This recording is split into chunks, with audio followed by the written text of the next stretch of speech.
Guys, we're finally here, the show we've all been waiting for all year. This is World of Concrete 2020, and we're here at the Husqvarna booth for our first stop. I'm here with Stuart from Husqvarna, and he's introducing us right now to a brand new trench roller that they've just launched, the LP 9505. This is a lot different than trench rollers on the market. There's a couple of great features that he's already pointed out to me. He's gonna run through them right now. All right, so some of the great features on it, one of the first things you see when you walk up to this is the protective drum covers on it. So this allows you not to get material built up in there, and it's easier to get these extensions off. So right now it's set up at 33.5 inches wide. If you want to take your extensions off, simply take these hub covers off, take the bolts off to take the extensions off, and it takes you down to about 25 inches. Put the protective covers back on so you don't get debris and material built back up in there. Some of the other nice features on it is right here we have 2 articulating points on our machine. So it's a little bit stronger, more durable, and of course when you go to pick it up out of a hole with like an excavator. That you were mentioning that it's not going to strain that one connection versus having the 2 that you guys have on this, Exactly, right? Exactly. So we really focused on serviceability with this machine and being operator friendly. Right. So another big feature on it is how we charge our battery system for our remote. So you have one battery in here in your remote at all times, yep. And then you have your other battery here charging at all times. So as soon as you turn your machine on, you're charging your battery. Oh, okay. You have about an 8-hour run time on a fully charged battery, so you can constantly rotate your batteries out so your operator doesn't have to tether it.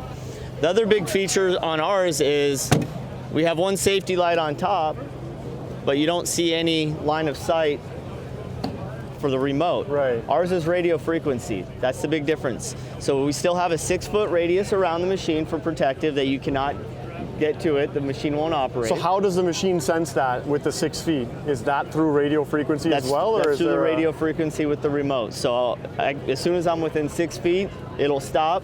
A symbol will come up on your remote. And that's a proximity lockout basically, right? So if you enter that 6-foot perimeter, it'll stop so that you don't inadvertently run over your foot or hit another worker or something like that, right? Just try not to run yourself over, basically, right? Yeah. So it's all about safety.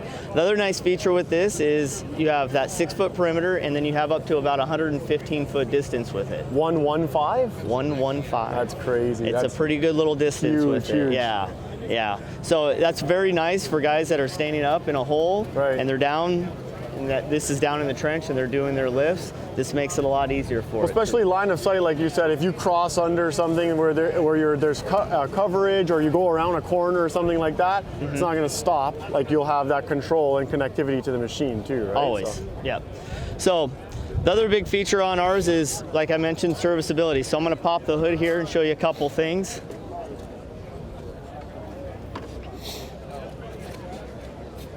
So we have one of the larger fuel tanks in the market right now. On a full tank, you have about an 8-hour run time on it. Sweet. You have all your electronics are under here, so you have this protecting it for a tip over in case this does tip over.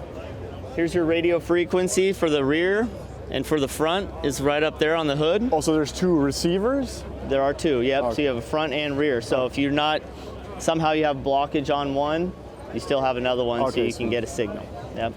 The other big feature on ours is hydraulic lines, okay? That's one of the biggest complaints on these machines is the serviceability, because with the amount of vibration these produce, these things kind of vibrate themselves apart a little bit, okay? So service is everything.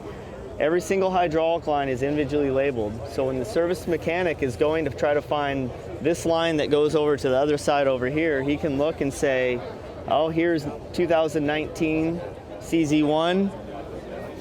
You can find the other tag over here. So he's not spending so much time trying to fish which line goes where. The other big feature on ours too is we only have one hydraulic line that goes down into the drum system, and that's for our drive gear. Okay. Competitors have a lot more lines going down there for their exciter. We have a manifold for our exciter. Everything right here, it's a little tough to see, but it's all hard line down there. So again, it's a lot easier for the servicing mechanics to get. So the hose stops above that, and you just have a hard channel or bored out path to manifold. So there's nothing to wear out inside of that drum or nothing that needs servicing. Right, and so when that hydraulic line does go, they're not having to go and tear apart half the drum to access that one hydraulic line. So less downtime, you're faster. You can. Would you say that could be field replaceable or field repairable as well too? Yeah, or? It could be. Yeah, right. Yeah. I've had a lot of guys out in the field so far that have really liked it. The service mechanics, they like this because they feel they don't have to take it back into their shop to work on it. They can send out a field tech, or if there's one already on that site, and he can maintenance these. So it makes it a little bit easier for them. Awesome. Some of the other nice features on this is we have some automatic shutoffs. You know, the symbols will come up on your remote, but if your hydraulic level on the spyglass over here, if the hydraulic level gets too low, the machine's going to cut out, and the symbol's going to come up and tell you. If your hydraulic level gets too hot, it's going to shut off. It's going to tell you. Same thing with your water coolant. If your diesel fuel gets too low, it's not gonna do an automatic shut off, but it'll warn you that, hey, it's time to put some fuel in it. So do you have a readout on there, an active readout of the current fuel level, or is that something that still needs to be monitored? No, there's no active readout on the fuel level. It's just a matter if it gets to a certain low, level, it'll warn you then. Then it'll tell you that it's too low. We have a Kubota D1105 engine in it. It's Tier 4 and Tier 4 final emissions. Awesome. Okay. It's about a 23.5 horsepower Kubota. And then you were also mentioning the vibration peak force in your low and high? Yeah, so on our remote itself, you have some options on it. So transportation, you go into Rabbit. If you want to do operating and start vibrating, then you go to Turtle. Okay, so your vibration levels over here. You have high frequency, which hits at 16,183 pounds per foot. Low frequency hits at 8,093. And then this is where you have your other options. So you have automatic mode or manual. Okay, so if I put in manual mode and I hit high frequency, this thing's gonna sit there and vibrate in one spot. Right. As soon as I move, it's gonna keep vibrating. It does not stop. If I wanna go to automatic mode, if I'm stopped, it does not vibrate. As soon as I move, it vibrates. I like that model myself because especially with guys that are doing lifts, and if they're on an edge of a trench, if that shelf starts going and you stop, you're gonna cut your vibration stops. Exactly. But if you have that vibration still going, then it could vibrate. Well, we use that a lot on the full-size rollers, like ride-on rollers. You don't want to sit in one spot and put a rut, or if you have to abruptly stop, traffic's crossing or something like that, and you don't have to think about shutting down your vibration. It's just automatic for you, right? Right, it makes it easier. But some instances you want to feather one spot and hit it hard, you can do that. Awesome. So either way. And just to run through for the viewers, so this is a left and right joystick, and then that controls articulation? Yep, this will control you right and left, and then obviously forward and backwards.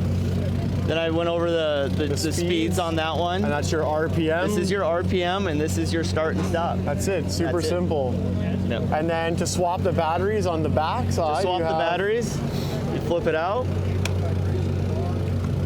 So this is almost like a battery save for a camera or whatever. You can just pop it out and pop it in. It's a cell instead of a hardwired battery that you need to plug in. Right, there's no ports that you have to plug this into, no trickle charging. It's simple as soon as you turn this on, your battery's charging there. Awesome. And it has a feature also of if you want to tether it and hardline it, you can still do that too. So that would be this plug on the side here. This would be the plug on the side there, and then you have your automatic safety shut off right here. That's an emergency stop. Emergency only. Sweet.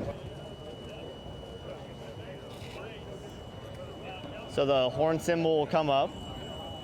So you need to honk the horn, and then go ahead and push that. There you go. Hold it. That's your glow plug symbol right next to the battery. There you go. Okay.